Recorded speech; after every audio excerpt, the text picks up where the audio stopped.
Yeah,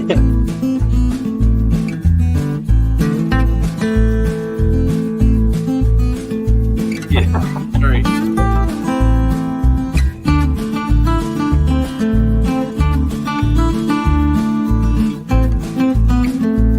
Whoa, this ain't one.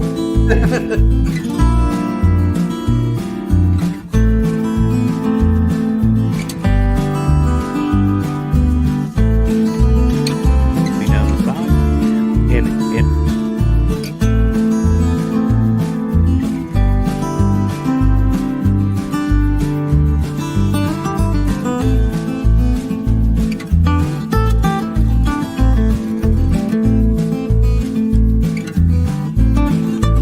But I appreciate everybody on the chat tonight for your comments.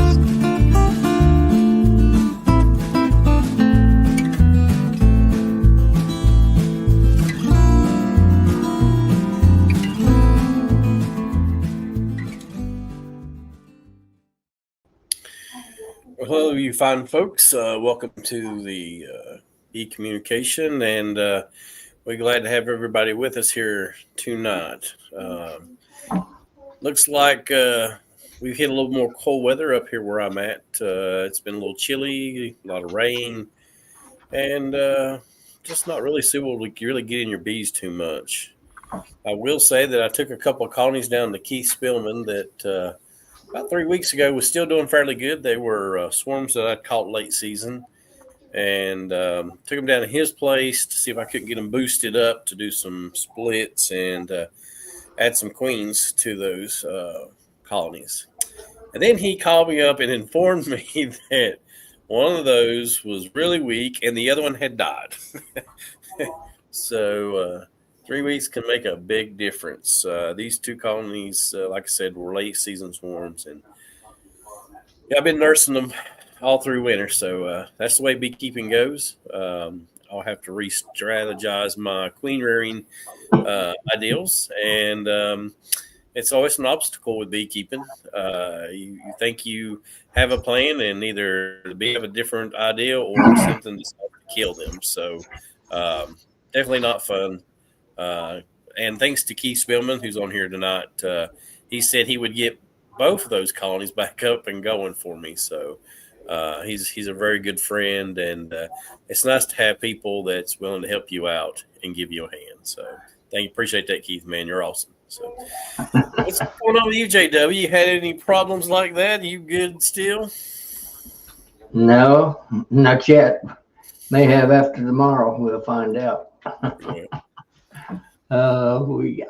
My bees are busting.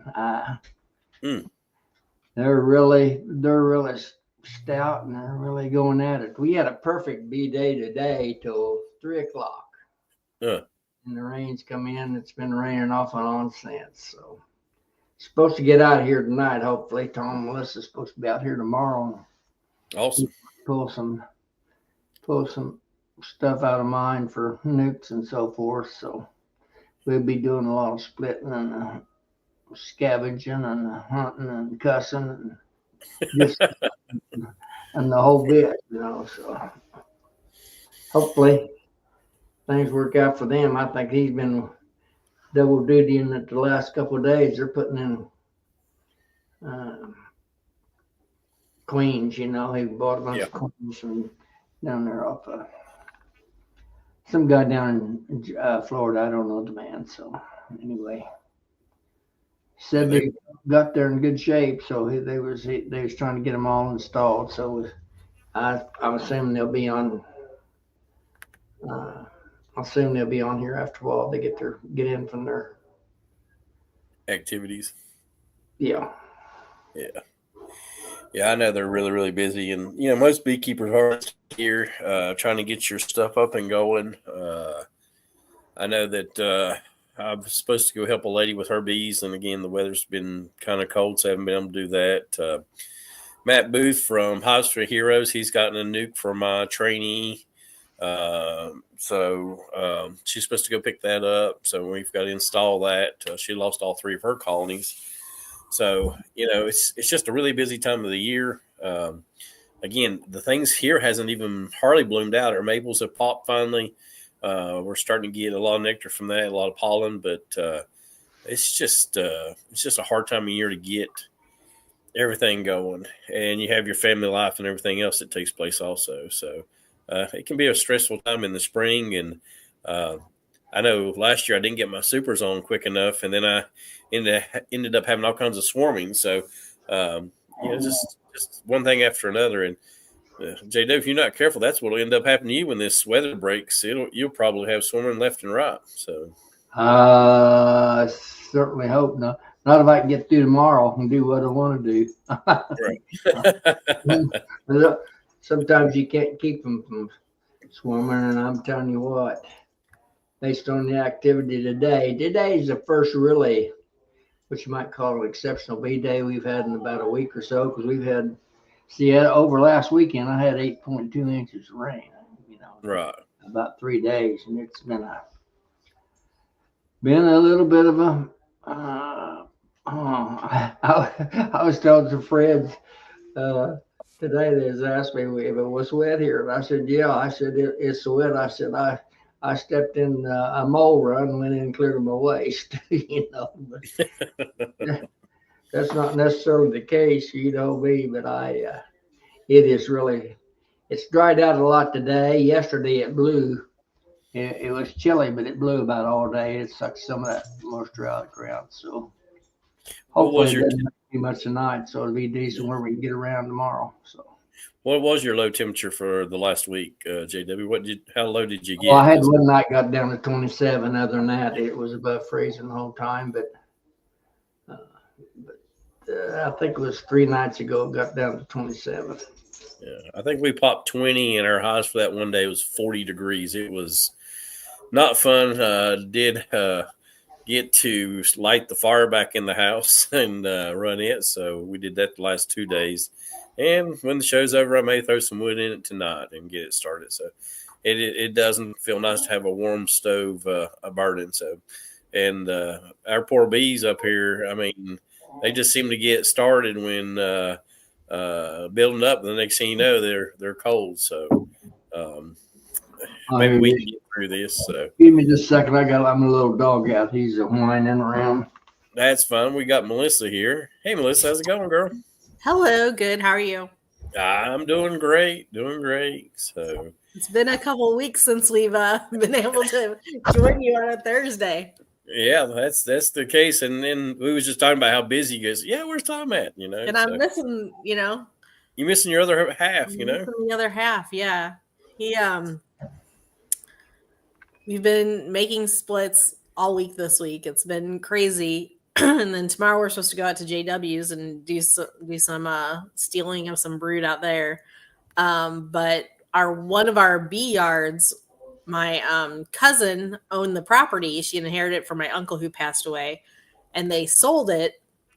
So we needed to move those hives because that property actually closed on the 8th. So we're already, we know the guy who purchased the property, so it wasn't a big deal that weren't able to, because of all the rain last week, we weren't able to move them. So him and the boys are actually out there shutting down. I think there's like 20 something hives on that property, shutting them down and moving them about maybe 5 miles down the road to a friend of ours has about 100 acres or whatever. He said we could keep them out there. So just moving them down the road. We actually set the hive stands up. Well, I observed while Tom set the hive stands up a couple days ago.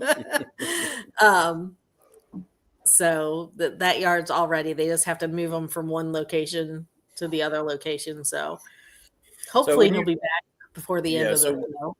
When you guys do that, Melissa, I mean, I don't know how y'all do it. It seems to me I about this time of nights when I go and get into my colonies, and I'll put towels or something in the entrances and block them up, and then I might they're usually good to go. Maybe even 10 o'clock in the next morning to get them set up. But do y'all just go get them and then go put them to the new bee yard, or do you wait till the morning to do that? What's your system on moving those bees? So usually what we like to do is close them, like right now Tom's out there. We usually wait till dark and go and screen everything up. And then he ratchet straps everything together. We have a hive lift, the the 2-person hive lifter thing, and load them up on the truck, strap everything down and move them to where they are. As soon as we get them in place, we just rip them open because it's dark. We just do it when it's dark. They started, before dark tonight because we had a cold front move in, and we kind of had on and off little showers all evening, and so the bees weren't flying at all. So Tom's like, I'm gonna go get them early because it cooled down real quick and the bees weren't flying. Yeah. And that yard is about 15-20 minutes from our house. So he's out there now screening them up with just like window screen, and we just staple it down to the bottom board, and then like I said, strap them up, put them on the truck, move them. As soon as we get there and get them in place, we just pull that screen off and let them be. Let them be. Let them be. Yeah. JW, when you move bees around, what's your setup for moving them around? I know you probably don't do much of that. I've got mine on stands. I don't move them long distances unless it's absolutely necessary, and that hasn't been necessary for about 10 or 11 years. But anyway, I've got all my hives on stands, and they're all ratchet strapped to the stands. So all I got to do is I use aluminum entrance reducers. Okay. I can turn them. I just use them stick pins. Stick them on. They got little holes in them. I stick them into the front of the hives, and I can just turn them over and close them off. So all I got to do is pull 2 pins and turn the little entrance reducer over, and it completely closes up the entrance on it. And I just pick them up with the tractor. I got a small tractor. Cheater. I just pick them up with the forks on the tractor and take them to where I want them. But I don't usually move them over a quarter mile, maybe at the most.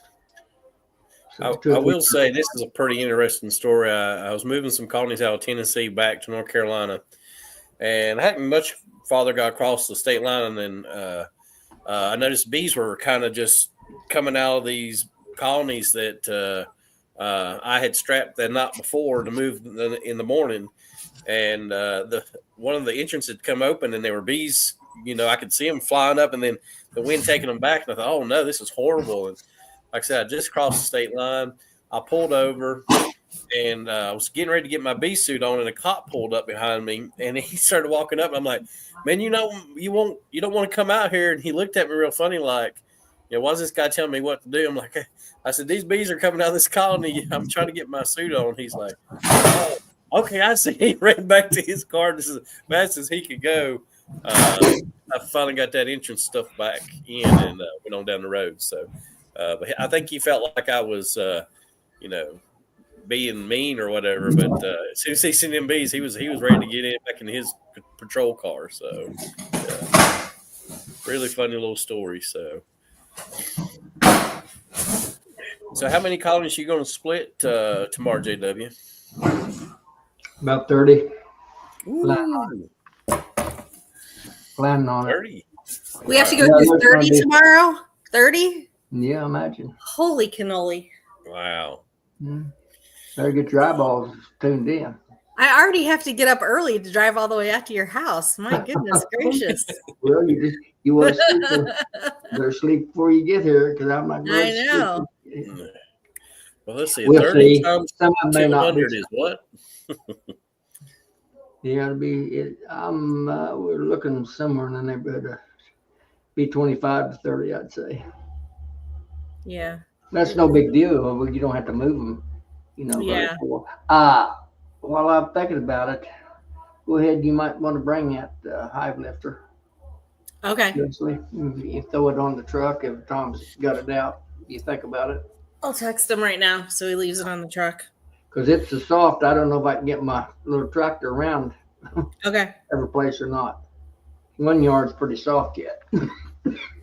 I got stuck 3 times a day trying to mow, but it was, I've got ZTR mowers, but they're the worst thing in the world on if it's a little bit wet or soft because they're helpless. You just spin them where you want to or not.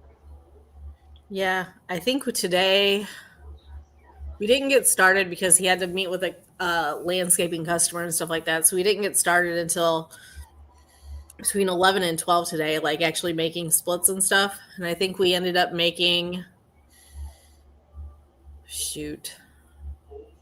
like 20-ish before the rain started coming, the cooler weather started coming in and whatnot. So we did pretty good today. We got earlier this week, we got all of our extra brood and food frames up above a queen excluder. So those yards, we really just have to go in and slip a double screen board in there and pop the queens in. So that won't take so long, but we've been busy this week, that's for sure. So, what is the game plan exactly for tomorrow, Melissa? I mean, I know you. I mean, possible 30 nukes, right? But is that you going to take your nuke boxes out there to put them in? I think Tom's just gonna. I think he's just gonna bring 8-frame boxes and just put brood frames in there, and then when we get back home on Saturday, we'll split it all up and put it where it needs to be into nuke boxes, over double screen boards if they need to be, stuff like that. So I think he got a couple of brood haulers from Tom, didn't he? Yeah, from Matt. Yeah, I think he got 2 of them, Matt, but I think whatever it's their like names are. 2 10-frame boxes. But I think that's his plan is to do that because he bought some from Isabee's. You know those inner covers, the screened inner covers that are just completely ventilated. Do you know what I'm talking about? Yeah. There's some in the garage. I can go grab it to show anybody who isn't quite sure what I'm talking about. But he bought some of those to make brood haulers, basically, so it's really ventilated and whatnot. So I think he's going to do a couple of those, and then Matt let him borrow 2 that he already had. So I think he's just going to accumulate brood frames, and then we'll bring them home and sort them out appropriately into nukes or whatnot. I've got some.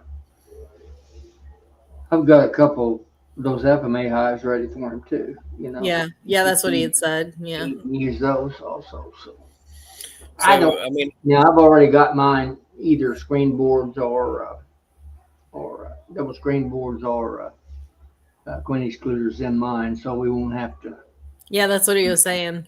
So we'll probably have to look for some queen cells in some of them. He was saying, which is fine. That's not a big deal. Yeah. So, Melissa, explain to some of the people on here, and most of these guys are beekeepers anyway, probably on the chat, but a lot of people think, well, if I take a brood from this colony, I take the brood from this colony, I put them in another box, the bees will fight with each other and kill each other, and they won't co-inhabit. Go into that just a little bit and talk about how that doesn't really happen that way. So it doesn't really happen because you're mostly moving nurse bees, and all of the forager bees, which are nurse bees, don't care. They just want a queen. They don't really care who that queen is. It's those older forager bees that are persnickety and get cankerous and don't like to be with other bees or a different queen or whatnot when they know that they already have a queen. So when you take that brood and it's covered in you're doing it during the day, first off, where a lot of your foragers are going to be gone out foraging, as they should be. So most of the bees on the frames that you're pulling are going to be those young nurse bees that have never left the hive, and they don't know any different. So you're moving those, and so that's why there's not really so much conflict. And the other thing that really helps with them being accepting of each other is, especially when we introduce these queens, we'll be feeding them. So they'll have food coming in, and if they have full bellies, they're going to be happy and not as defensive or whatnot. So that's helpful too. So that's really why they don't care. So that way that you can just throw everything in there, you guys get back to where you want to go, and then start making those splits how you want them set up. So when you make your splits, when you get them back, are you going to go straight five good frames of bees, or are you going to do maybe 4 frames with a frame that's not really filled out all the way? What's your game plan on getting those nukes up and going with those new queens? So we're gonna do 3 frames of brood and 2 frames of food if we have that available. If not, we'll at least a minimum of the 3 frames of brood. Like that's the biggest requirement because we can throw a feeder in there and feed them otherwise. Right. So that's kind of the plan. And then we'll just do if we're doing it in an 8 frame, hold on a second, my timer's going off. Pause. She put the pause button on the JW. I don't know anything about that. She must be baking you a cake, JW. I'm baking dinner. I don't know what she's done. It's dinner. Okay, so 3 frames of brood, 2 food frames. If we can't, then we'll put a feeder in there and feed them. Now that's if we're putting them into a regular nuke box. Only holds 5 frames. If they're going into an 8 frame box and we're going to like double screen board them, they're going to have the same thing. 3 frames of food, or not. 3 frames of brood, the 2 frames of food. If not, then a in-hive feeder, the division board feeder, and then we'll have just empty combs on the outside to fill up those remaining 3 spaces. Yep. And DC's Don't got the next question.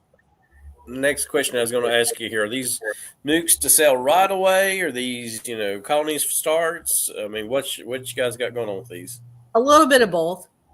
Most of them are probably for sale, and then other ones are to fill holes from losses over the winter. But it's both. It's a combination.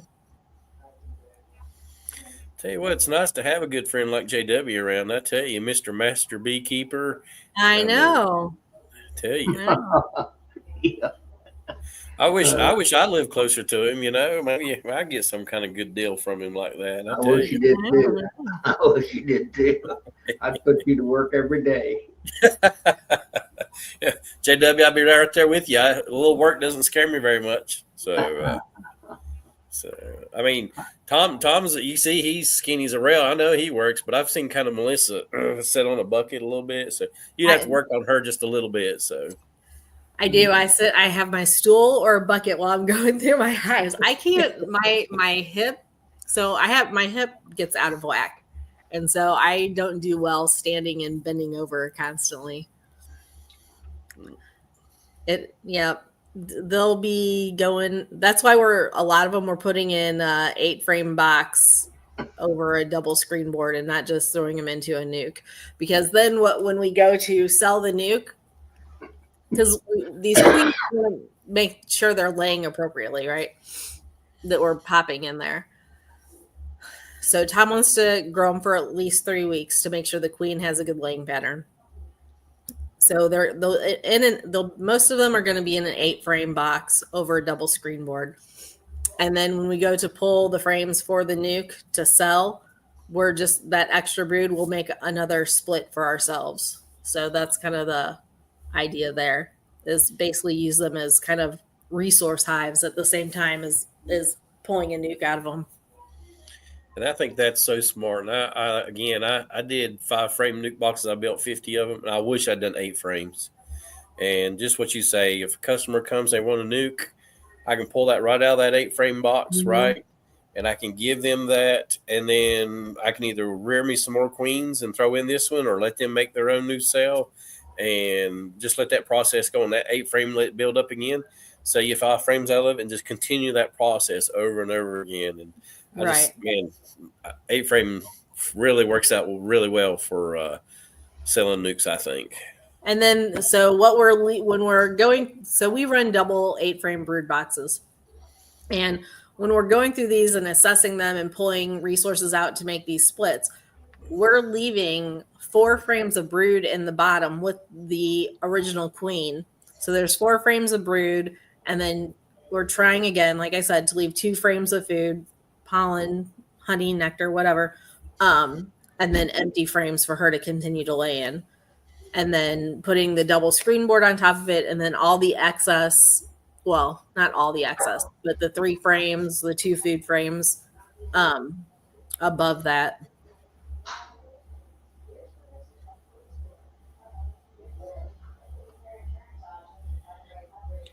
So, are you selling any of the bees in your own bee yard, or just these you're getting kind of from JW? No, our own too. JW's is just like a bonus brood. Oh, To kind bonus. of, I think Tom's nervous that he's not going to be able to find enough brood in our stuff, and I honestly I think we would have enough, but he's nervous about it, so he just wants to make sure. I'm like, May oh, not find enough of mine. I may have them all killed before you get here. what's that? I said, you may not find enough brood in mine. I may have them all killed before you get here. Well, what are you going to do to him this evening? You are going to shoot some video, right, Melissa? Lids off everything. I think most of mine's pretty stout. I've got some that aren't, but then I'll tell you, we had a perfect bee day today till 3:00, and then that rain got here. It was perfect, and then that storm. But no, and I didn't touch a hive, but I was around all of them. They all very, very active. So Yeah. I've even got that. It's going to be interesting. I'm going to let you look into this. I got a 5-frame nuke. Had 2 different colonies with 2 different queens in it, and they was all there up until about 5 or 6 days ago. Both queens and both of them. And I'm going to be interested when opening it up and see what's in there now. Yeah. One, or they're both dead, or they're all dead, or there's a few flying today, so I don't know what's going on. They was bringing in little pollen, so. Yeah, they were bringing in, when we first got to the bee yard, it was like every single bee coming back had tons of them. Yeah, it was insane. Loaded. I've got my food frames. They just look like a kaleidoscope. There's every color in the rainbow. Yeah, I saw some bright orange, yellow, blue. Well, not blue. I saw some bright red coming in today. Yeah. Not very much. It was mostly yellow. So, but yeah. Most of mine's orange. Tom has sold them for like $35 before. Yeah. So I think that's what Tom usually sells them for, $35. $35 for a cat brood, is that right? Mm-hmm. Wow, that's really kind of cool. I didn't know people really sell the brood like that. That's kind of interesting. We don't advertise it or offer it. Somebody actually called him asking for it, and so that's what he's had a couple people call and ask him about it. But yeah, that's what he sold for. So has Tom ever sold the comb or anything, Melissa? He actually sold some yesterday, and so when he sells drawn comb without any bees on it, he has like a sliding scale because he kind of grades it, and so I don't want to say how much he sells that for because it's kind of all over the place, and I leave that part to him. But I think. I would say like around $10 to $15 he sells those for a piece. I mean, it's I hate to say this, but that comb is really worth a whole lot of money. I mean, that's kind of actually cheap if you really start thinking about, how much energy and effort went into drawing that frame out, Well, and one of the reasons he sells it is because he's not selling our new comb. And he's not selling crap. Well, that's why I said he kind of grades it and sells it depending on, the grade of it. So he's selling comb that we are trying to cycle out. So that, it helps get rid of your older comb and it puts a little money in your pocket so you can buy more bee stuff. Yep. Steve says he's seen it up to $10. So I feel like that's a pretty good price for comb, Yeah, so. I think that's usually what he sells it for, but I'm not for sure because I don't really pay attention to that part. Yeah, I don't have it on my list what he sells it for. So, how much did you pay for that, DC? He says he got some from Harris last year. Some drawn honeycomb. That'd be kind of interesting to know that price. So, any new beekeeper that would Um, Having your super already drawed out, you just throw it on there and let that thing put honey in. That's huge. Well, that's That's really exactly so. The person who bought some from him yesterday, that's exactly what they were doing. They were okay. putting it in with their nuke that they were getting or their package. I don't know what they were getting. Okay, here's Matt. He's saying the nuke sold at 225 is 45 a frame slash 5 frame nuke. Huh, it's interesting. So makes Mm-hmm. good sense. Yeah, we had somebody last year, and I can't, if Tom gets here, he can clarify, but he bought a ton of brood frames with bees on them last year. Um, and I can't remember how much Tom charged them because they had bees on them also. It wasn't just Right. a brood frame. But that's exactly what he was doing. He was just buying frames of bees and making his own nukes out of those frames of bees, and he was going to pop his own queen in. Like, Well, I mean, yeah. I will say my queen rearing class that I took, just so you know, Melissa, I did fairly decent. My teacher said I had out of 4 that I did, 3 of them were capped. So, and he said that the larvae looked the right size and that they didn't cap them early. So yeah. he kind of explained to me like if, and I didn't know this, that if they cap it like real soon, that the larva was kind of too big anyway, and Mm, it's not really a queen, So, right.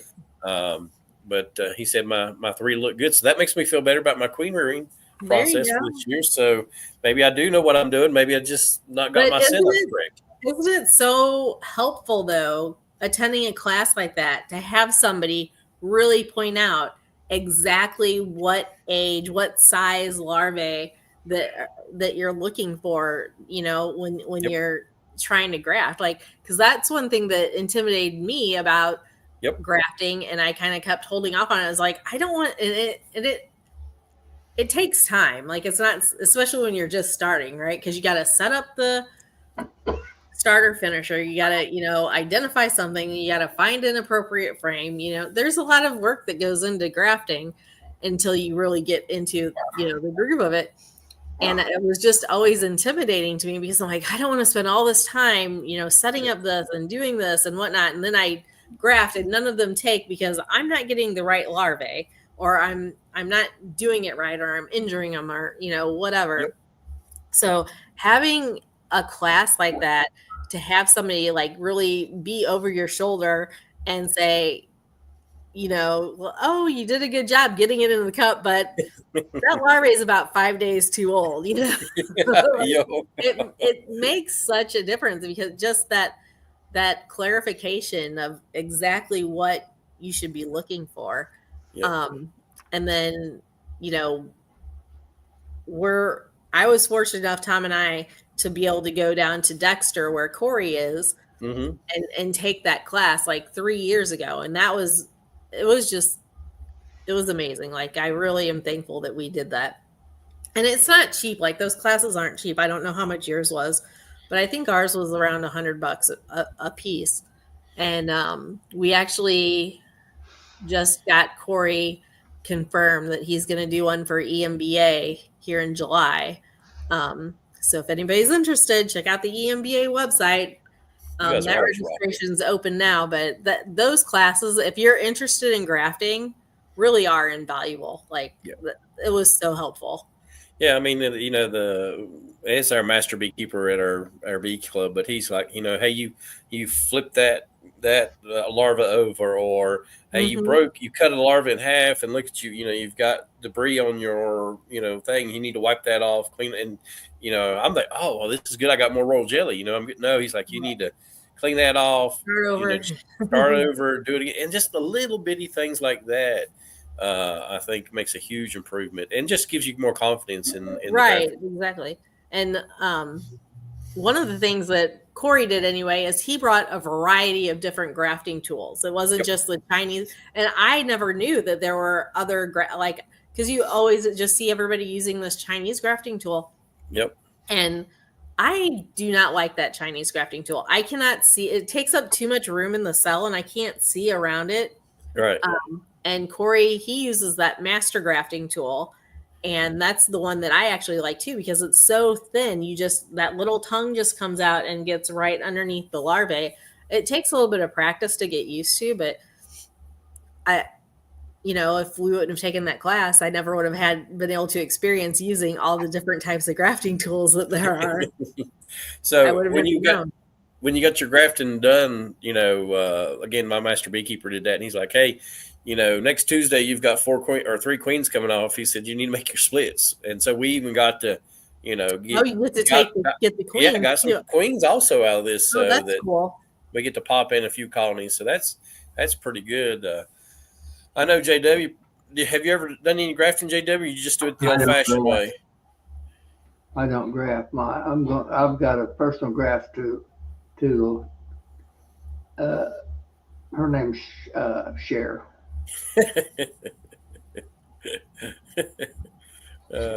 You're one of those old timers. Let's take that queen out and boom, or it's swarm season. I've got some sales, right? Let's make some splits. I probably won't even try to graft this year. We'll see what comes about. We'll see what tomorrow looks like. Tomorrow, this time tomorrow, I'll know a lot more about where the grafting situation than I know tonight. We'll see where we're at with. I'm a little bit concerned about having enough drone power, right now. I can't believe that we are seeing drones everywhere in our stuff. Like, I can't believe that you're not. I may be too, but I wasn't 7 or 8 days ago. So we'll see what's happening. I had a lot of purple-eyed stuff, that I tore into, but everything I checked into was purple-eyed. But I didn't have very little walking, so we'll see. That's my big concern about tomorrow is where I've got drones or not. Yeah, Tom was picking up drones yesterday and squeezing their back ends to see if they were mature or not. Yeah. I think here, let me see. I think you need to have a little talk with him, Melissa. I tell you. I know. Here, Ricky, I'll share it. All right, go ahead. Because of course I had to. Oh, he might have taken the picture, actually. Hold on one second. Let me go back. I will say, just getting a colony and just, feeding the snot out of it and make it just blow up and then have swarm cells. I mean, that's an easy way of having some really good queens. There you go. That's the way to get the best queens, in my opinion. There you go. So you squeeze their back end and their little appendage pops out. And when it's mature, it's like a yellowy orange. And when it's not mature, it's white. So I think that guy was ready to go. He was ready to roll. Not anymore, No, I think he kind of patooted on you there a little bit. He's done for there.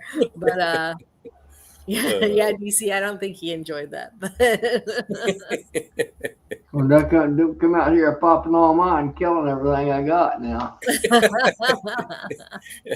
I tell you, he's hard on the old boys, ain't he there, Tom? I mean, Tom, he's just hard on them. So poor devil. Yeah, poor feather, I tell you. A little bit. But yeah, so that was yesterday. He did that. Cheerioed. Well, Poor little feller. Poor guy. Never had a shot, man.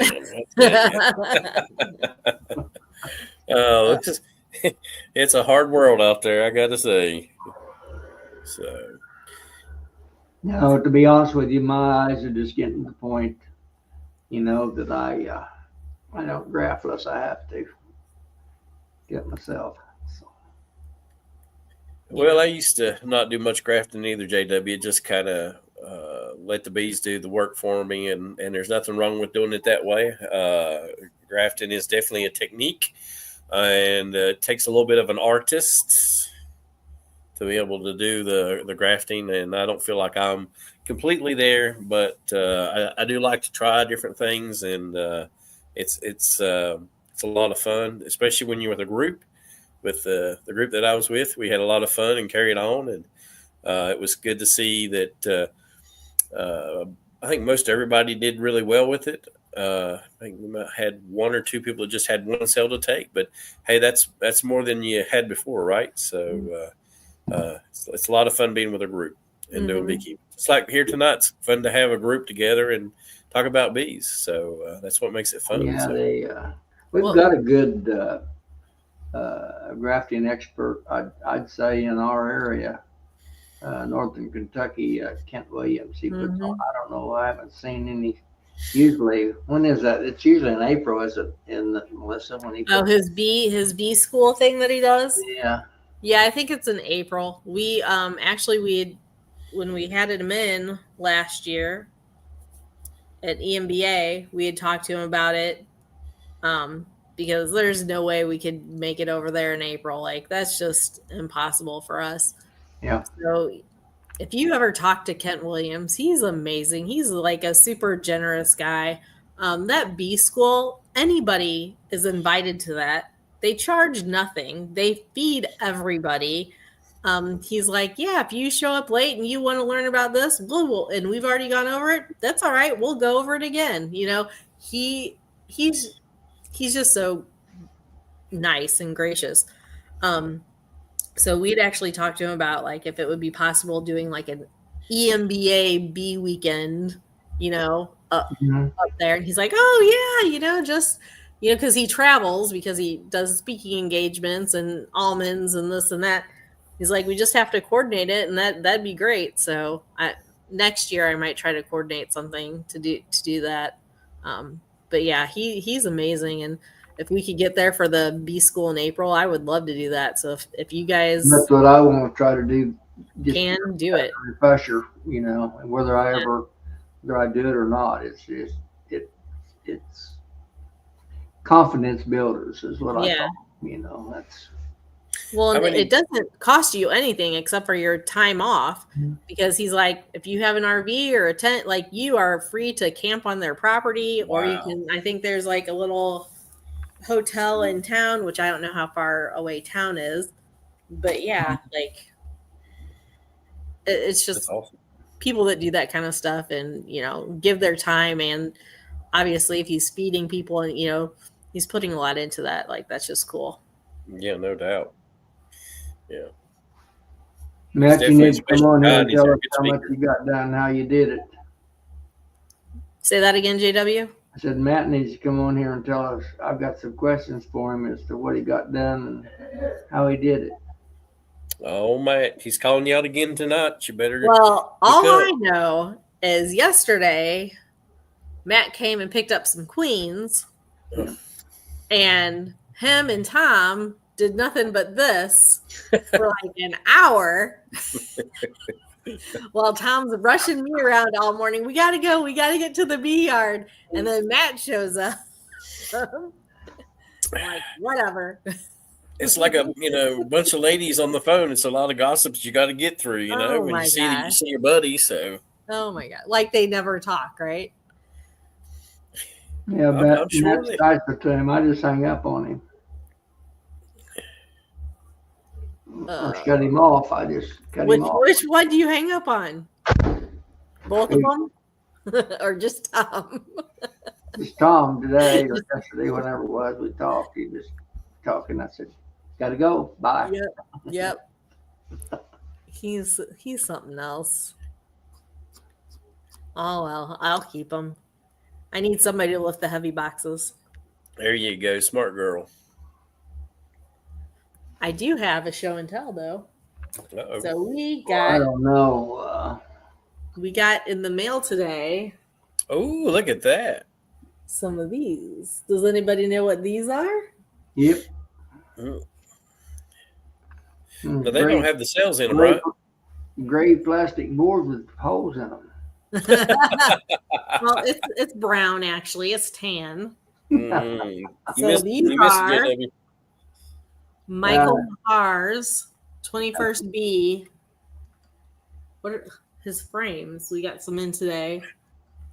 So these are the little communication holes up there. There's no place for hive beetle. Your regular plastic frames, the black ones, the acorn ones.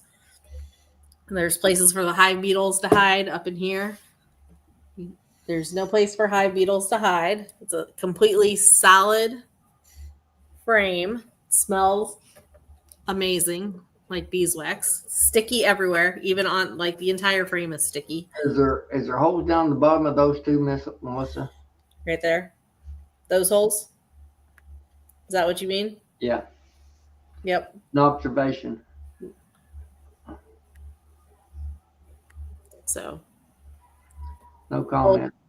I'm not crazy about the holes at the bottom, especially. why not? Why not the holes at the bottom? If you got a running queen, then that's Oh yeah. I don't know. that makes it easy for them to run over to the other side. I don't know. She's less likely to fall off, JW. Yeah. I don't know. I don't really we haven't really had any runny queens, so that's not really, I don't know. When are you gonna set up the bee cruise? Yeah. Come on, Melissa. Oh, I don't know. JW's got a boat. We can do it. I'm gonna try some. I want to try some of them, but just to see how they work. We'll probably put these in the hives at our house. That way I can keep track of them and check them out and see how they work. Like I said, they just came in the mail today, so yeah, no doubt. These frames will do the trick. I mean, if you guys saw Michael's video, he was beating on it with all kinds of stuff and it wasn't breaking. So I think it'll work well on Tom's thick head. But yeah, so there's this one. And then he also sent us some of these frames, which are for cut comb, which I'm excited to try these out. Are those simple comb fit right in there? Is that what they're made for? No, I don't think they're made for simple comb. I think it's just for them to, because there's a. Oh, it's got the ledges on it. Yeah, it's got a ledge on it for them to draw it straight down. Yeah. So I'm excited to try these out. So you just take your knife and cut the squares out? Is that all you're doing there, Melissa? Yep. I believe so. Okay. Like I said, they're completely solid, so there's nowhere for hive beetles to hide. And those, like I said, those acorn, the normal plastic frames, they don't. Those normal, they twist. They, you're not twisting this thing. Like this is. They were solid. This is solid. Yes. So I'm excited. Try them out. They're heavy. We seen him up there at your all's place, and they looked really good, really strong. So yeah, I think when I put these in the hive, because these are already heavy, I'm not going to put these as outside frames because can you imagine they fill these with honey on top of it? Like, ooh. Holy cow! Honey frames deep honey frames are already heavy enough. So I don't think that I'll use these for on the outside edges. I'll keep these in the center of the brood box to help with the weight. But yeah, I'm excited. These will be nice.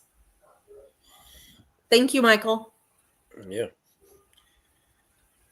It's good to have good friends, right, Miss Melissa? Yep. That's what you get for politicking. That's right. See, Tom's politicking pays off sometimes. Send me your trials. Let me have a few of your trials.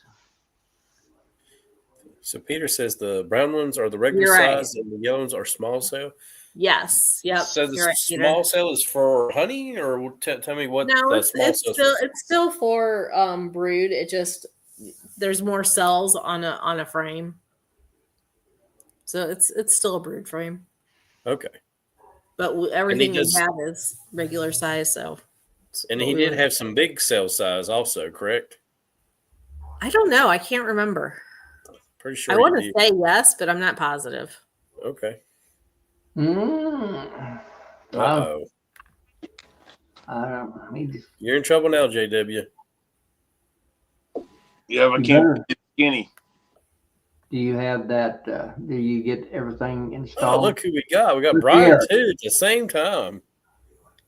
What do you want? I'm done with you, JW. That didn't take too long to. Good to see you, buddy. I'm just being facetious. Oh, I know. I had to pop in here because I knew that JW was going to throw out some kind of crack. Is your When doesn't he? Yeah. is your snow builded yet? Oh yeah, we're 43 degrees right now. Oh well. Mm. So 43. I'm about ready to get my shorts out. I mean, I got to get the suntan lotion out. Yeah, we're in a warming trend. Mm-mm. So Today was the first day I had short sleeves on, at least. it's just crazy. And We it was still have. beautiful. I had short sleeves on under my bee jacket. Okay. We got one more day where we're going to have freezing temps, and then we'll be good. But that's not until next Tuesday. Next Tuesday, they said probably snow flurries in the morning. Wow. Yuck. Yeah, it looks like us Tuesday and Wednesday is down to 33 and 35. Yeah. So coming from you guys. But you know what though? Like I've been saying, this is our regular kind of pattern.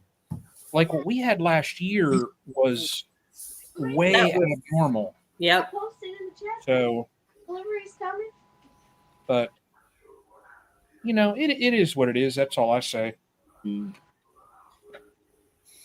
So, I told somebody earlier. I said, Mother Nature in Northeast Ohio is the equivalent of a scorned wife that's having a bad day. She's going to beat you down. Yep. Okay, Matthew, did you get all those queens installed? Yeah, I did actually. I had to wait out that last little tail of that storm that came through. I got the remaining 10 in. I got 25 in yesterday, and then the last 10 in today. So that brings up my mated queen splits and nukes to 56 this year. Wow. And I probably, I don't know, at least probably, let's say a dozen more that I'm going to send out to requeen himself. You know, just went through and left 2 good cells in there, 2 good swarm cells, and split the ones that were charging their own swarm cells. So I took advantage of their app to draw good queens, and that's how I'm going to split them right now. And then we'll start grafting here in the next couple of weeks. But I got to remember, remind myself it's just April, so we still got a long season here. Yeah, I told Tom today, I'm not going to even attempt grafting until we get past the nuke phase. So not until probably the second week in May am I even going to start setting anything up for grafting. Yeah. It's I'm not going to have time to set anything on a schedule and be consistent with it until we get done with this nonsense we're dealing with now. Yep. I totally agree. It's a lot of work, this is my 3rd season. So building, let's just call it 65 nukes. That's a lot of work in the last week, I know. We've been prep doing work. all week too. I had to build all the double screen boards and the migratory tops for the jar feeders because I didn't want to drill jar feeder holes in my existing migratory tops. So really, I have and then grooving all the 10 frame boxes down the middle. So I'm thinking I'm short on deep boxes, but I'm actually not. They're all out in mating nukes right now. So that'll be helpful actually when I sell these and they're pro nukes and free up some woodenware for sure. So Clay is asking Matt, how long did it take for you to make that many nukes?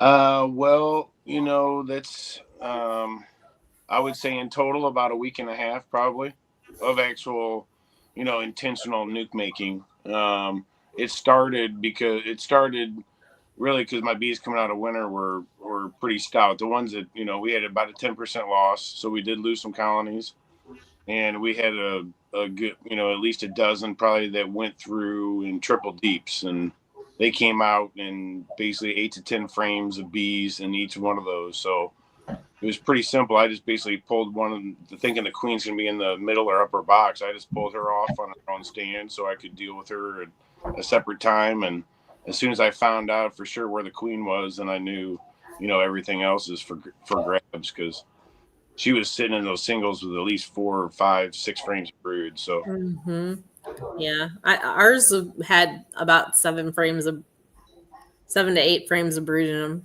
because I've been able to split. We've been able to split most of them just right in half. Throw 4 downstairs and 3 upstairs over the double screen board. Yep. Yeah, we're utilizing that. They're loving it. I mean, I built an earlier set about with 21 queens that came in, and so it's the same amount of I guess frames and bees in the yard, but they're split up on the double screen board. So there's different orientation going all different directions, and you can't stand behind your hive and work it now because there's bees coming out the backside too. I had to pull that box off. I can't get those double screen boards off because they're on top of all my production colonies. So it's like it's a a double-edged sword, but it's working really well with these cooler nights and helping them build up strong, because I really want to sell them in about 2.5, 3 weeks. So yep. Yeah, I told Tom was like, he's always got to be doing something right. So I think he doesn't overextend himself, but he keeps himself extremely busy. And so now he's like stressing out because we haven't got all these made. Well, we had 4 days of rain last week. I'm like, Tom, you're just, when we sell these nukes, we tell people, weather permitting, they'll be on this day. Yep. So they're aware that it could be a week or even 2 weeks later because you can't control the weather, right? Yeah. I'm like, it's okay if you don't get them to them by this day that you told them, because you told them it's weather permitting. Yep. So now he's stressing himself out because in his mind, he needs these nukes done by this day that he told these people. I'm like, but you didn't. You told them weather permitting. Yeah. It's okay. That's one thing I found out real quick with selling nukes. And again, this is my first year, ever selling any bees and nukes and that. And communication, I found. He froze up. Week of May already, so I already pushed it back. We had all that rain. I didn't want to push it, and yeah. I know just enough to be dangerous, so I don't want to get in too far over my head, as it is. A lot of fun, a good way really to sell off my excess bees that I really didn't have any business needing right now, in a sense. So kind of making them pay a little bit of rent, so to speak. Yes. Yep. You're actually supposed to give all that extra you got to your friends. You're not supposed to be selling. Yeah. The unknown parties. Matt's given plenty of stuff away to his friends. All that fondant that he made all winter, giving it to everyone across the U.S. basically. I'm just ragging. I know, but honestly, and if you end up in a situation where you may need a little bit more brood, just let me know, because there are some colonies we haven't split down yet. I think he'll be fine. He's just being Tom and overthinking things. Right. No, I know. Just keep in mind, No, I appreciate it though. Yeah, we've got the 1 yard that he is currently moving is the only yard that we haven't gone through yet and separated brood and put queen excluders in. So every other yard at least has queen excluders in it. And so we just need to go back to them and throw a double screen board and pull any excess brood out, for a separate splits. So Melissa, my colonies have de-icer.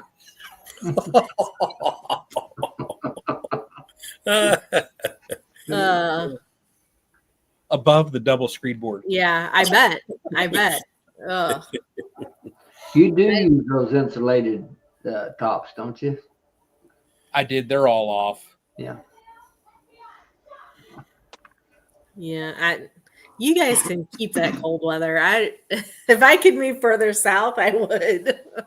It's ridiculous.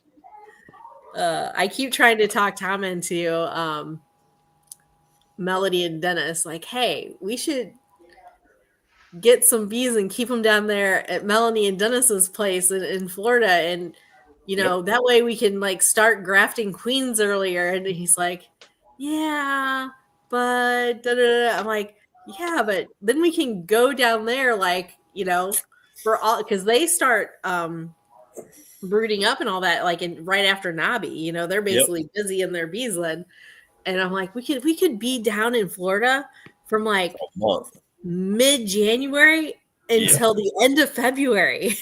Like,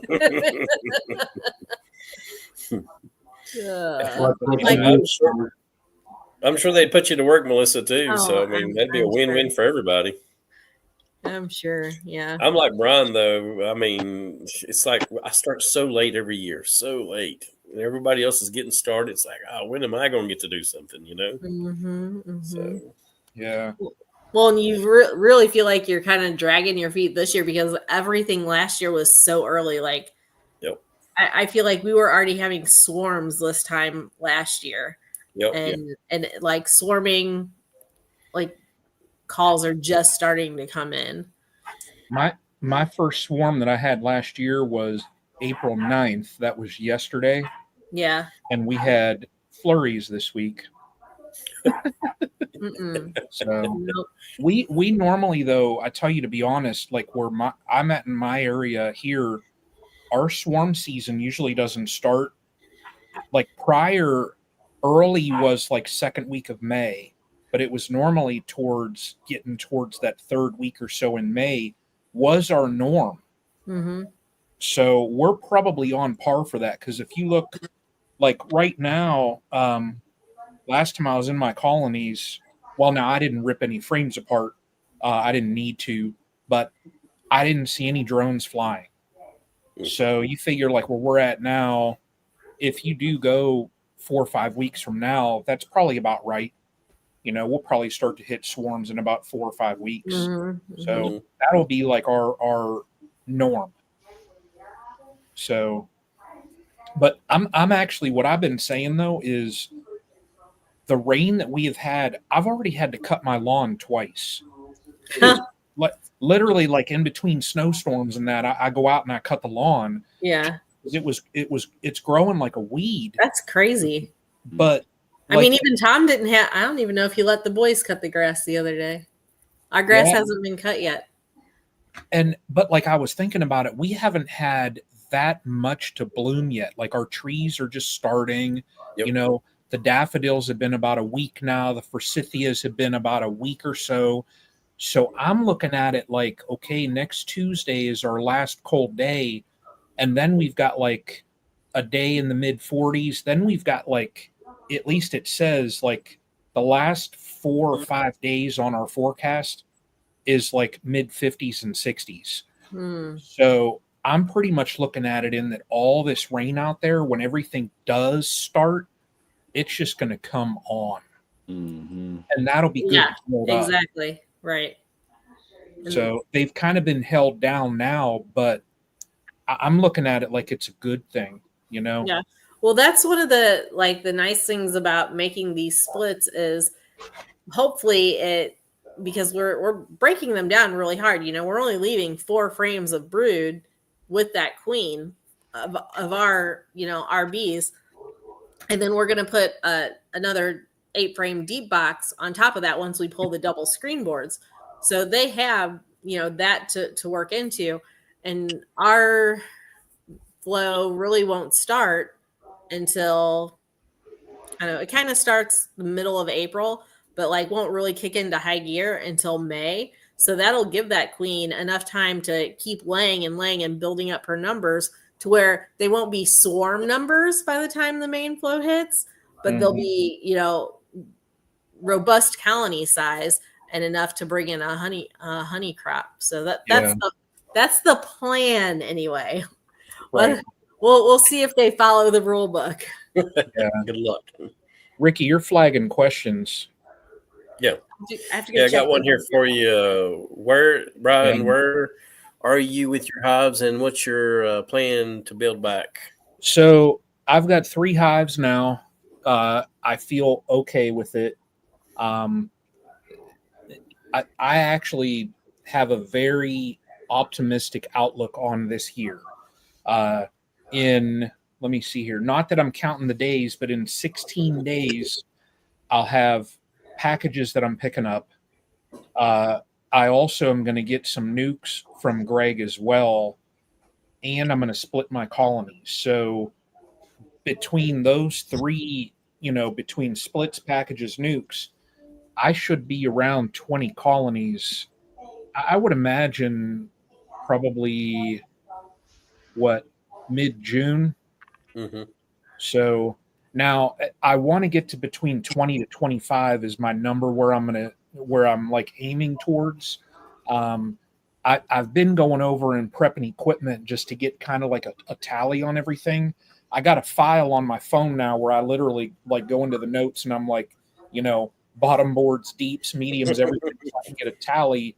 That way, when I go to Greg's, if I need anything, I can pick it up. But I think I'm good because like when I was over the other day, I was just doing like an estimate and I had like 20 some deeps and I'm going to single brood. So I only need one deep for each and then mediums. But I've probably got 40 or so mediums. So I'll probably end up having to get some more, medium supers down the road is probably all I'll need to get. Um, but it'll be okay. I mean, it's going to be fun building back up. Um, I just last year I think it was just this anomaly of a year. We started out so early, the weather was just so crazy. There were issues that they were saying with queens, and we had them here. I think this year things kind of normalized from what I'm seeing so far. Where I think we're going to be good. I think this year is going to be a good year to build back. So it'll be fine. I'm not worried about it.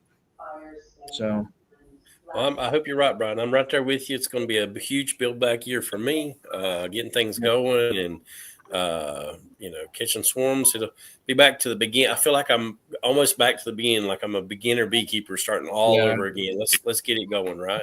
But you know what though, Ricky? Like if you think about it now, you've got an advantage now because you've got years of experience. So when you are put in a situation like this, you've got all that experience that you can fall back on, so you can make decisions, quickly. If you do see a situation, you can react to it a lot faster. Correct. So, and you'll probably have better outcome. Yep. I really want to focus really hard with the bee yard this year. So hopefully that'll be. I was a little neglected last year, just so many different directions. But this year, really want to focus with the bees this year. Yeah. Yeah. Like Brian is there saying, he said packages will jump on drawn comb. Mm-hmm. Yeah. The 6 packages that I'm getting on the 26th, they're all going to be put, other than one of them, I'm going to install one on that hex hive, that 3D printed thing. Mm-hmm. But the other 5, they're all going on drawn comb. So I'm going to set them up so they got honey on the outside. They're going to have a frame that got pollen on them on each side then. And I mean, really, you figure probably in week and a half to 2 weeks, they'll be capped over brood. Oh yeah, so definitely. They'll be fast, And if I can, I may try and split some of those packages. Just it depends on how they look, but it'll be good. It'll be fine. I did give me some dial right dials also, so I think that's really going to be an advantage this year because I'm not going to be guessing as much, right? So there you go. Got you some dials. You're going to dial some dials. That's what I've been doing here is putting stickers on them. So I got some from Greg when I was up in Missouri. So awesome. Like, when you get many colonies, it sure does help having something on them to figure out where you're at. So I don't like taking a notepad, and I don't like taking notes. Yeah, I would rather just mark stuff on these things and leave it at that. Mm-hmm. So I'm not like JW. He's got like a little. He's almost got, how like doctors have scribes that follow them around the hospitals. Yeah, that's like JW. He's got like 2 or 3, scribes that follow him around. And they're like, yes, sir, JW, sir. Oh, okay. Yes, sir. If you got JW so old. I think that's with the chisel and the stone tablets they're doing it. Like the Flintstones. Yeah. Well, the fact of the matter is, I couldn't have that if I wanted, because no one wants to be around me. Ah, come on now. I mean, yeah, I mean, we all want to be around you. Look at this. You're like in the center. We're all around you, JW. Talking about Tom's going down to Louisiana with you. Tom and See? Matt go over there and spend the weekend. Look at that. Yep. Well, no. I drove over there a week ago just to go out to lunch with. Yeah. See? I I mean, write if he all lived that on closer, my I'd, hands. I'd be right there with him. First thing I do when I get home after I wash is I write all my notes on my hand, Brian. In your and hand. First thing I do when I get to the house is wash my hands, and I've lost it all. See, we write the notes on top of the tin because we use telescoping covers. So we write with our queen marker. Yeah. Write the notes on top of that, and then when we get done, I take a picture of the entire apiary, and then I'll take, if there's specific notes about one hive that like something that we need to check, I'll take a picture of that lid so I have that note. Mm-hmm. Yeah. I tell you, I used to do similar before I used the dials. I would mark, Mm-hmm. when I dropped queens in them, different things like that. I would just mark on the lids. I still have on a couple of my apimays where I wrote with, I had to have used it. Yeah, I've got some of that. Permanent. I had to use a permanent marker because the marks are never coming off. Yeah, I know where you're going with Well, that. and like if all of our hives were in one location, I think those dials would like be perfect for us. But Yeah. Especially if they were like in just our yard. Right. Yeah. The only thing with marking on the lid is as soon as you switch that lid over to another colony, all those notes are gone. Yep. But we don't switch our lids throughout the season though. Like maybe at the end of the season. But yeah, and we only use like we're only writing in blue right now. So I know all the blue notes are this year. So yeah. Are you doing the writing there, Melissa, or is Tom? we both do. Okay. You're going to get to change some lids tomorrow because I go from telescoping to migratory in the summertime. So you'll be taking off telescoping and putting on migratories at my place. Now, why do you do that? Oh, just to be different. I thought so. I figured just to be difficult. No, I feed quite regularly, regardless, and it makes it a lot handier for feeding. I don't particularly, I've got a bunch of them, but I'm not crazy about frame feeders, but. So do you jar feed? A lot of bucket. And what do you do? Gallon jars? Buckets and quart jars. Okay. See, we don't do a lot of the frame feeding. We only do that typically in nukes or splits and stuff like that. We use hive top feeders. Those the Saracel ones are my favorite. No, I can't afford that kind of stuff. I use quart jars. Most of mine's even blue. I got them from my grandma. Them old blue. Oh, really? Those blue, wow. Blue jars. Jars. Mm-hmm. I got buckets. So, and I'm waiting.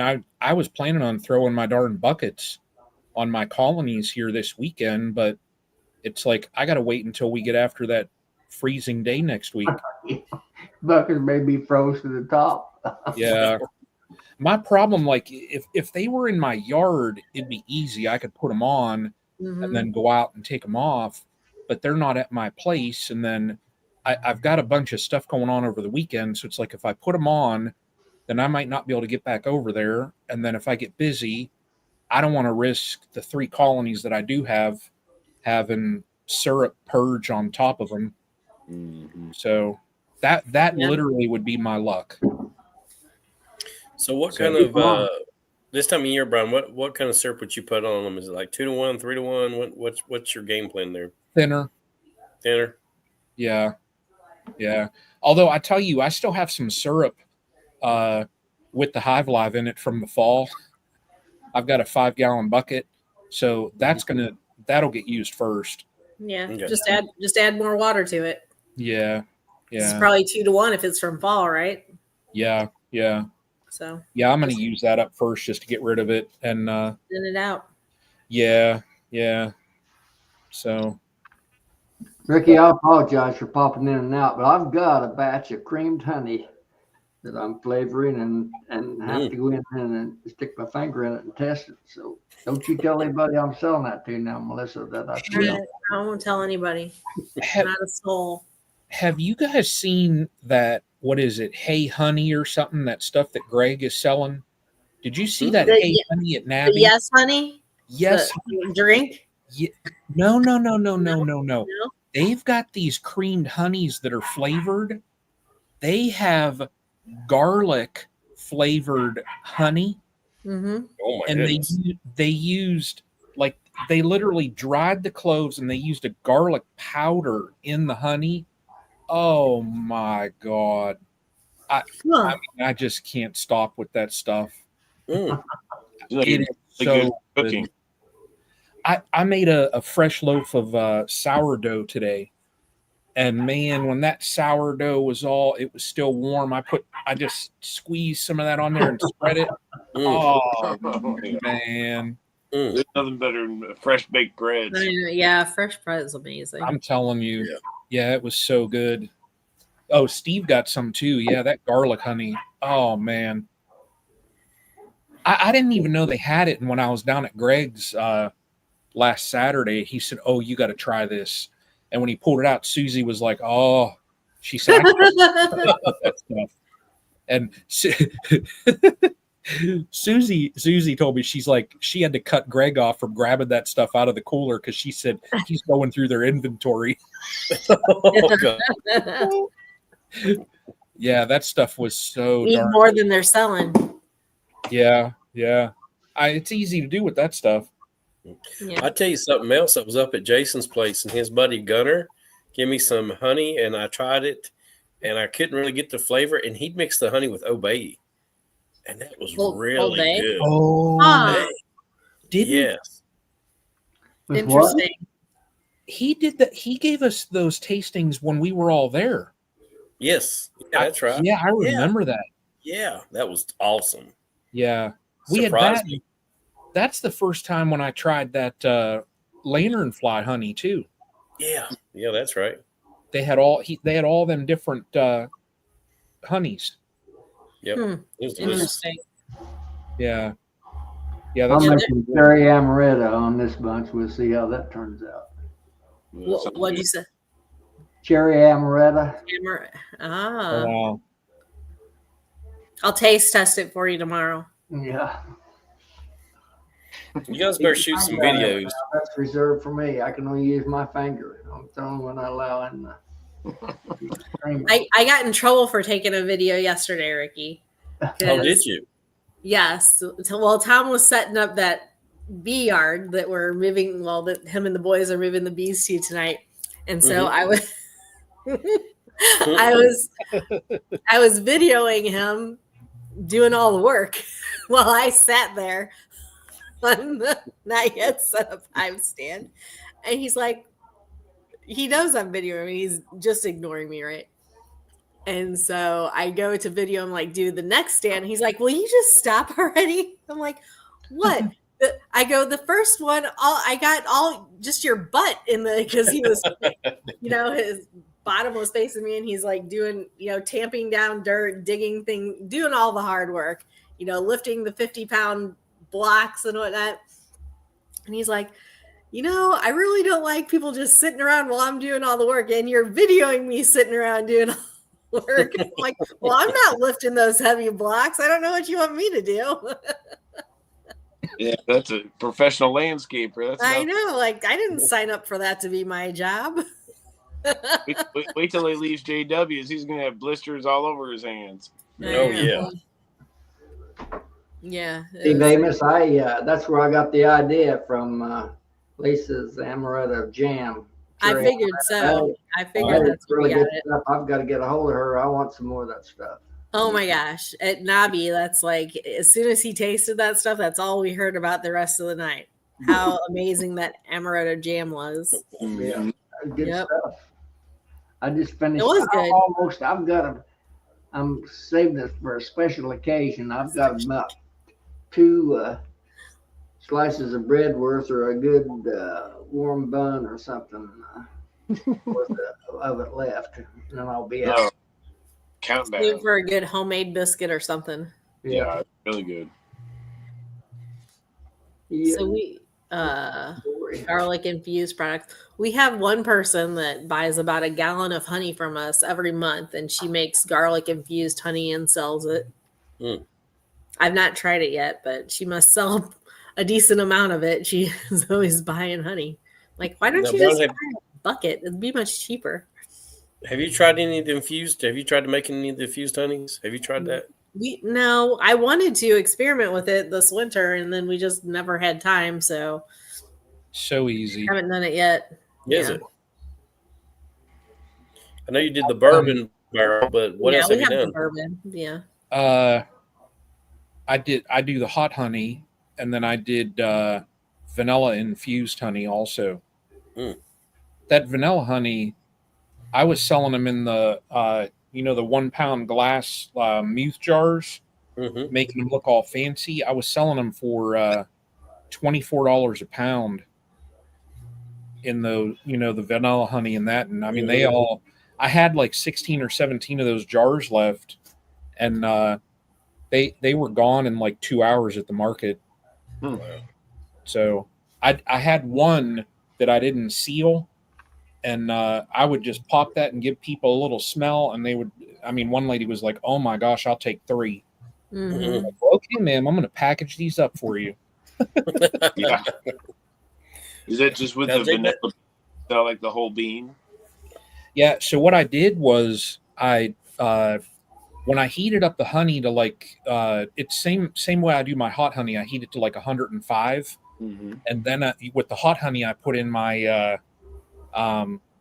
Steve. My barrel is over at my buddy's place who makes bourbon, and he's going to soak bourbon in my barrel for 4 or 5 months and recharge it and then give it back to me. So we're just going to swap back and forth.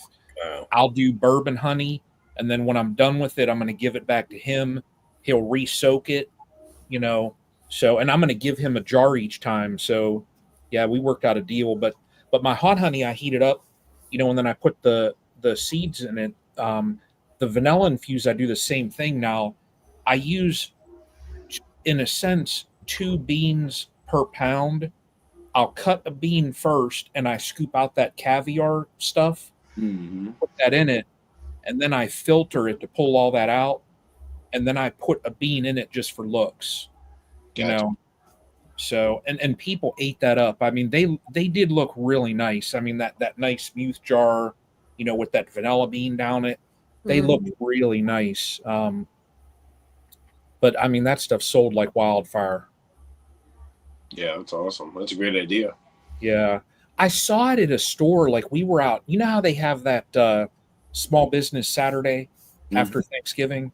Yep. My family, we always go up to this one little town, kind of up where my brother lives, and we went into this little tea shop, and they got all kind of bougie like teas and malts and all kind of stuff. And I saw they had this little honey, like little table with honey on it, and I saw vanilla infused, and I was like, "What?" And I smelled it, and I was like, "Oh man!" Mm. And I came home and I got looking into it, and literally, like the couple recipes that I saw, it was the same exact process for infusing it. Mhm. So I did some. I thought, well, let me try it. I mean, if it didn't sell, I was just going to give it away at Christmas. It was gone. So Yeah, that's a great idea. yeah, it just, I mean, it's a way. I mean, you figure. I think I got like 50 vanilla beans. I think it was like $30 or something like that. It was the Madagascar ones. Mm-hmm. So I mean, and if you use 2, so you figure for 25 pounds, you're adding $30 to the cost overall. But for $24 a pound, Mhm. I mean, Awesome.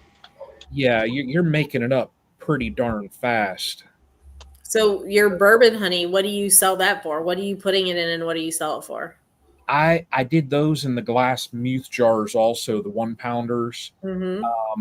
And I forget what that was. It was like 20 or 22, something like that.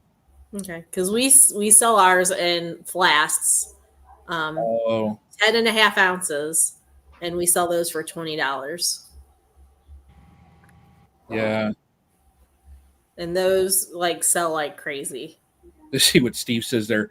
Bought some of Brian's bourbon honey to give away, but it was too good and I hoarded it. That stuff was good. It was. So Cody's asking, Brian, have you done anything with pecan? No. That would be, there's so much you can do. Mm-hmm. You know, I may, like this year, just to try and capitalize on what crop I do get, I may try a couple different little things just to kind of draw in people. And, I don't know. We'll see. I mean, it just all depends on how the season turns out. But, When you do markets, it makes a difference. Like, oh, yeah. Because we've been to markets before where there's multiple honey vendors there, but people are coming to our table because we have a variety of, Yeah. of items, not just liquid honey. We've Yep. got cut comb, we've got chunk comb, we've got creamed honey, we have the bourbon honey, we have honey straws, we have candles, we have lip balms, And we've even had people because they've seen like the other honey vendor first and they'll buy something from them and then they come to our booth and they're like, oh, and they'll buy, even though our stuff is more expensive, they'll buy, honey from us also. Yeah. So, There's- that definitely makes a difference at markets. It does. When I first started, like I had this. Melissa, you would crack if you were walking through a market and you see me the very first time. You would literally probably be on the ground laughing. I had this table that I couldn't even fit a chair under. It was this little rinky dinky, like 2 foot by 4 foot table. And the dude that runs the market, he come walking past. He said, well, you know how to simplify things, don't you? And I literally had just 1 pound jars of honey and I lined the whole table up and that was it. My wife saw it and she was like, this looks ridiculous. So I got little bee lights and all kind of stuff and I got a bigger table and, but now, and then I did like those hex cubes that I displayed it all in and, it does make a difference and it draws in a crowd. Yep. In the summer, when I took the observation hive, I took a colony with me one time and I was too busy. It was just me at the table. So I got too busy because, there'd be 6-8 people at the bees asking questions and then I'd have people wanting to buy honey. And it's like, and they're asking questions too. Yep. So I ended up after that, what kind of worked out is I put a very nice frame of capped over honey in the observation hive. Oh, yeah. See what the honey looks like. And I would explain to them, hey, well, this over here is actually capped over honey and explain the process on how I extract it. And a lot of people, they were like, wow, so they appreciated that, but it's still, having an observation hive, even just with the capped over honey in it, still draws in people. Right. Well, and if you're breeding bees, you really have to be careful because we learned this, not really the hard way, but the hard way, of course, is the time of year makes a difference, especially if it's an outside market. Yeah. Because we've brought bees to market before and no issue whatsoever. Do not bring bees to market in an observation hive in August, September, or October because every bee from the tri-state area is going to smell your observation hive and they're going to be all over your table. Because we had people luckily it was a small market, so it wasn't like we were losing sales.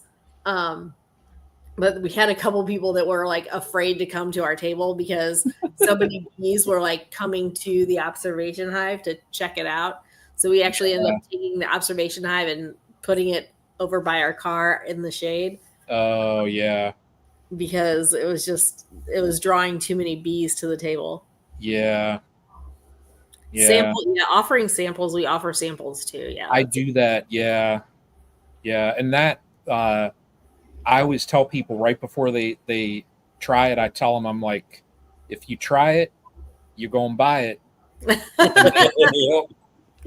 So, and they do. I mean, people start laughing, and I tell them, I'm like, I'm serious. If Yeah. you're that interested that you want to try it, I just tell them there's a difference. If you are used to store bought honey, there is There's a difference. Oh, I love the people that tell us they don't like honey, and like, well, have you ever had raw honey, like fresh honey, like not store bought honey? Like, no. Well, we'll just try it, and they'll try it. Like, oh my god, this is delicious. I'm like, yeah, you're welcome. Now, how much do you want? Right. I know. When we start giving samples, we'll usually ask them if there's anything specific they want to taste. Like, nah, whatever. Like, well, then I'm going to give you the whole flight, and I'll usually start with the creamed honey so that I can use like the same spoon. I'll start with the creamed honey, and then I'll squeeze, all the different honeys on there, and go through the whole spiel about what's different, because we separate our honey by color. So we have a lighter honey, we have our darker honey, then we have our bourbon honey, we have our creamed honey. So we'll kind of be describing each one as we go through the process. Yeah. I kind of do the same thing too, because when I would get a fall crop, I separate them out, because the people will always ask. They'll look at it and say, "What's the difference?" Yep. And then we got to go through the spiel about, it just depends on the nectar source and blah blah blah, time of the year and all that stuff. And then they're like, "Really?" And I'm like, "The proof is right there. You're looking at it. Really?" Yep. Yeah. That's one of the good things about having Tom at the market with me, because I can sell product and he can talk to people about the product. He does really well with it, I'm sure.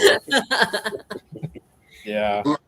Melissa, I had to giggle. I was listening to the chat, or listening earlier when you said you looked out, and Tom and I were talking in the driveway for an hour. I kept holding those queens in my key. I was like, all right, well, I know you got work to do. And he told me that you hurry up to wait. As soon as Matt leaves, we're going to go to the bees. Oh, he was like, because I mean, Tom and I are polar opposites, in case y'all haven't noticed. Like, I could sit on the couch and read a book all day long and be perfectly content. But Tom, he's got to go. We got to do. And so, in the morning, I'm not a morning person. I'm a late night person. So we're opposites there also. And so he's like, come on, you got to get up. We got to go. We got to, as soon as Matt gets these queens, we got to go. And I'm like, okay. So I get up to go, and I'm like, oh, Matt's here. I'm just going to sit down. I was trying, but it's addictive. I get caught in the conversation. I know. Doesn't phase me any. I got like 5 chapters right in my book. There you go. Well, folks, we're going to call it there for the night. Brian, we appreciate you coming on, brother. You're awesome as always. And chatting. Matt, it was definitely good having you on the chat tonight, and we looking forward to seeing how hard Tom and Melissa works next Thursday on the live. So anyway, you guys in the chat are great as always, and we appreciate you being with us and joining in the conversation. And just remember, there's a lot of chats that go out every day. Now we've got chats online on YouTube. So if you're in the car and you want to listen to something, it's a good thing to do. It's what I try to do, and support your fellow beekeepers. So anyway, we just want to say thank y'all, and good night, and God bless. Good night, y'all.